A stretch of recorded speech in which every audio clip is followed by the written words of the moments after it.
was supposed to be a 3-hour tour. Actually, they were sailing just 40 miles to Phoenix. So this trip should have taken less than a day. Now, it seemed like an easy trip. The weather and the wind were looking pretty favorable. It was smooth sailing until out of nowhere that typhoon came.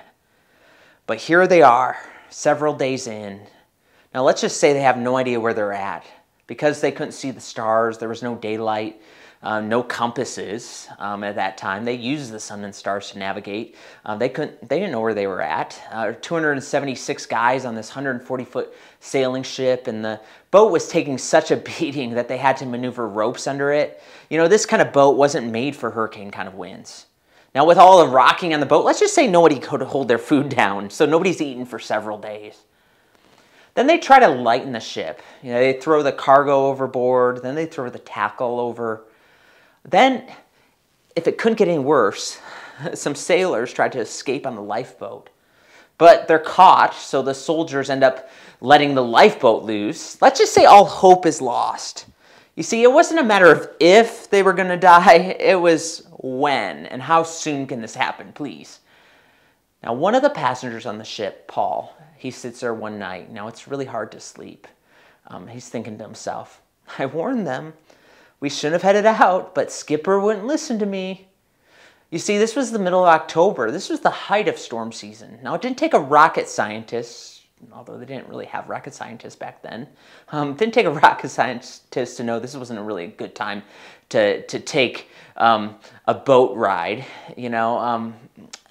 So some 3-hour tour this has been. Now, this whole series of unfortunate events started 2 years before this for Paul, when he went to Jerusalem. Now, he was headed to Jerusalem, and he knew this was going to be dangerous to go to Jerusalem. A lot of the people warned him that if he went there, the people would want to kill him, and they were right. Paul was spotted, and a mob beats him and drags him to the barracks. Paul then tells how he came to know Jesus, which ends up upsetting them even more.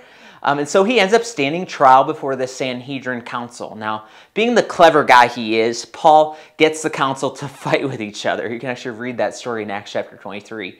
Now, the fight between the council members gets so out of hand that they were afraid that Paul was going to be torn to pieces in the process. So they bring him back to the barracks. And that night, in Acts 23:11, we're told that the Lord stood near Paul and said, "Take courage.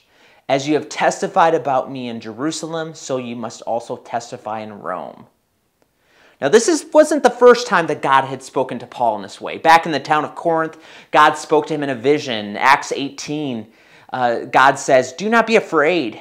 Keep on speaking. Do not be silent, for I am with you, and no one is going to attack and harm you, because I have many people in that city." You see, God was right then. Paul was able to stay safe in Corinth for 1.5 years teaching there. But let's go back to Jerusalem. He's in Jerusalem. This mob tries to plot to kill Paul, but their plans are foiled. Paul ends up going on trial in Caesarea, and then he's kept in prison for 2 years, pretty much forgotten for these 2 years. Then they want to send him back to Jerusalem. But Paul knows that Jerusalem isn't exactly safe for him, so he demands that he goes on trial in Rome. So he embarks on that journey, and sailing hadn't been going very well up to this point, but the plan was to keep going a little further, just to Phoenix, because they had a good harbor for the ship to winter in, and it was just a few-hour trip. Okay, so that brings us back to where we started, the ship, the 3-hour tour gone bad. Hope was gone. And as Paul sits there recounting the events, an angel appears to him and says, "Do not be afraid, Paul. You must stand trial before Caesar, and God has graciously given you the lives of all who sail with you." There's that promise again, right? So Paul decides to speak up. Let's read what he says. It says, after they had gone a long time without food, Paul stood up before them and said, "Men, you should have taken my advice not to sail from Crete. Then you would have spared yourselves this damage and loss." Okay, I like that little jab he throws there. But anyways, then he says, "But now I urge you to keep up your courage, because not one of you will be lost. Only the ship will be destroyed. Last night, an angel of the God to whom I belong and whom I serve stood beside me and said, Do not be afraid, Paul. You must stand trial before Caesar, and God has graciously given you the lives of all who sail with you. So keep up your courage, men, for I have faith in God that it will happen just as he told me. Nevertheless, we must run aground on some island. Stephen Neff points out something interesting. He says that Paul was in the middle of two realities. One reality was the seen reality, and the other was the unseen. The seen reality was pretty obvious. There was no tackle. The ship was falling apart. The minnow would be lost, right? Then there's this unseen reality where God promises safety to Paul and the ship. Now, both realities were true at the same time. Neff writes that faith does not speak things into existence. It simply sees what is already in existence, though still unseen to those who live by sight alone. Faith sees a world that runs alongside this world, and it lives according to what we see in both worlds. Faith sees through the eyes of the soul. It sees now what everyone else will acknowledge later. Only faith sees it now. So after 14 days go by, Paul speaks up again. Acts 27 says, just before dawn, Paul urged them all to eat.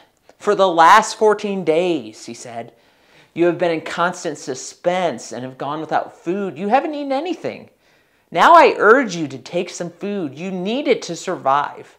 Not one of you will lose a single hair from his head. Then we're told, after he said this, he took some bread and gave thanks to God in front of them all. Then he broke it and began to eat. Notice what happens next. It says then they were all encouraged and they ate some food themselves. Altogether, there were 276 of us on board.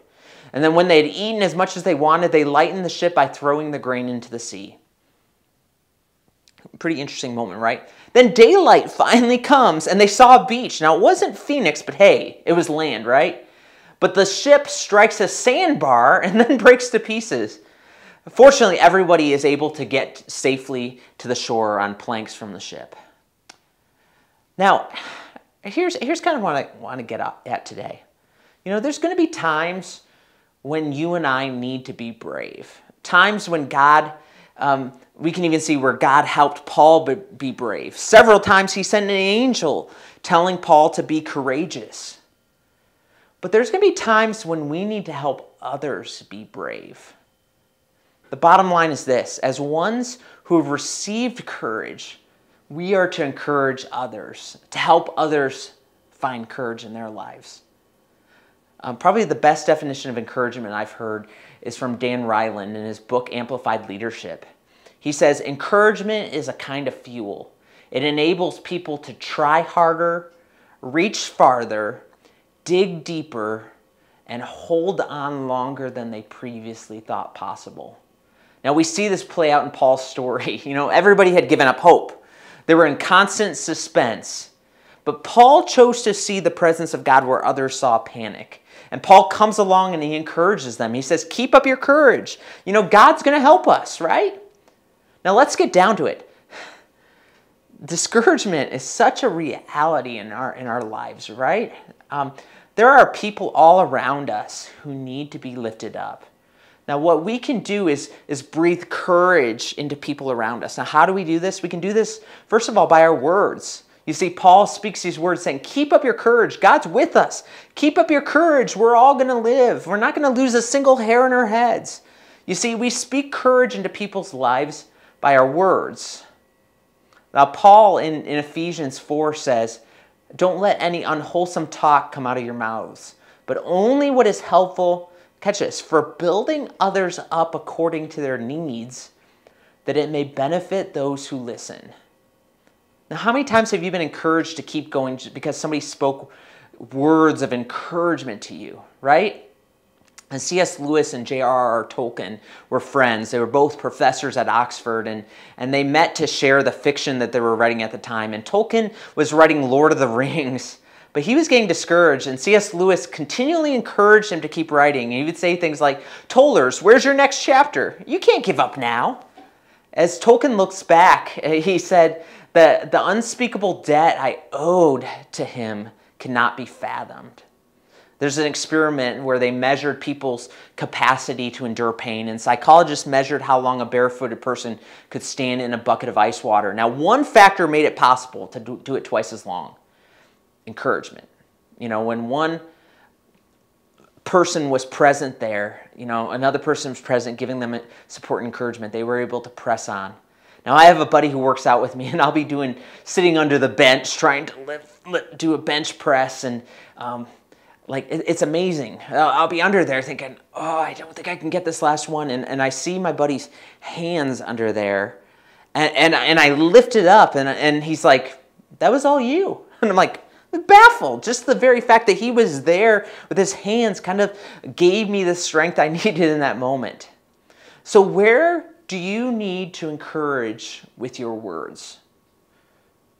Now, a second way that we can show encouragement is by our example of courage. See, Paul was in the middle of the same storm as the rest of those guys. I mean, he was in it just as much as them. Now, some of you, even in the middle of your own storms, can bring courage to others. Let's read verse 35. After he said this, he took some bread and gave thanks to God in front of them all. Then he broke it and began to eat. Then it says they were all encouraged and ate some food themselves. They saw his courage and it inspired them. In the movie Braveheart, William Wallace says it. He says, men don't follow titles, they follow courage. In Hebrews 12, it speaks of Jesus saying, consider him who endured such opposition from sinners so that you will not grow weary and lose heart. Dan Ryland, let me read it again. Encouragement is a kind of fuel. It enables people to reach harder, to try harder, reach farther, dig deeper, and hold on longer than they previously thought possible. Now, who in your life is on a 3-hour tour gone bad and it's an unexpected storm, coming into their life? How can you help them try harder, reach farther, dig deeper, and hold on longer? See, God has helped you to be brave. So now, who can you help? Would you pray with me? God, thank you for this example of Paul. Even though he was in a difficult situation, he was able to, because of the encouragement that you gave him, he was able to encourage those on the ship. And I thank you that you give us opportunities all the time. Lord, I pray that you would open our eyes in this season of Christmas that we're entering right now, that we would be able to see those who might be discouraged, that we would be able to speak words of encouragement into their lives, that we would model courage ourselves, Lord, to them. I pray that we would be the church in all the places that you send us. We love you, and we're so grateful for the help that you provide. In Jesus' name, amen.